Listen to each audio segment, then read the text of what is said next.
حضرت بڑے حضرت کے پاس میں پروفیسر نور پر شیخ حفظ کیا ویسے حضرت دامت برکات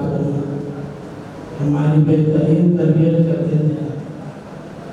حضرت طیبہ مدرسے میں پڑھانے کے وقت میں ہم جمعرات کو چھٹی لے کر گھر کو جایا کرتے تھے، تو صبح ہفتے کے دن جب مدرسے کو ہمارے گھر سے روانگی ہوتی تو مجھے وہ منظر یاد ہے کہ نئی مسجد کے پاس میں اور ہمارے بھانجا محمد یوسف پیدل چلتے ہوئے طیبہ گزار رہے تھے۔ تو میں یہ اس لیے کہہ رہا ہوں کہ حضرت پڑھانے کے ساتھ ساتھ اللہ تبارک و تعالیٰ نے حضرت کو اتنے عمدہ اخلاق دیے کہ حضرت اپنے مقام کو بھول کر کے ہمیں حضرت نہیں کر بھول کر ہمیں اپنی سائیکل پر بٹھا کر مدرسے تک لے جا رہے ہیں۔ اللہ تبارک و تعالیٰ نے حضرت کو اتنا عمدہ اخلاق دے کر دیا۔ اسی طرح حضرت کے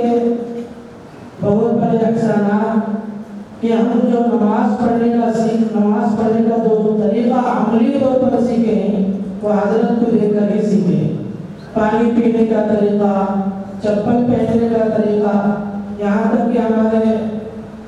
والد مرحوم صاحب حضرت کا گھر میں تذکرہ فرمایا کرتے تھے کہ دیکھو حضرت کتنا اچھا نماز پڑھاتے ہیں، سجدہ کرنے کا طریقہ، رکوع کرنے کا طریقہ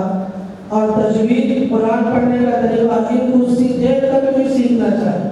حضرت اس طرح سے حضرت کے اخلاق کو ہمارے گھروں میں تذکرہ ہوتا ہے۔ ہمارے والد صاحب کے انتقال کے وقت میں حضرت بہت اچھے الفاظ تعریف بیان فرمائے، لیکن اس میں حضرت ایک بات یہ فرمائے کہ میں جب بھی رات میں اٹھتا تو خواجہ حسین صاحب کے گھروں سے قرآن کی تلاوت کی آوازیں سنتا تھا۔ یہ وہی وقت ہو سکتا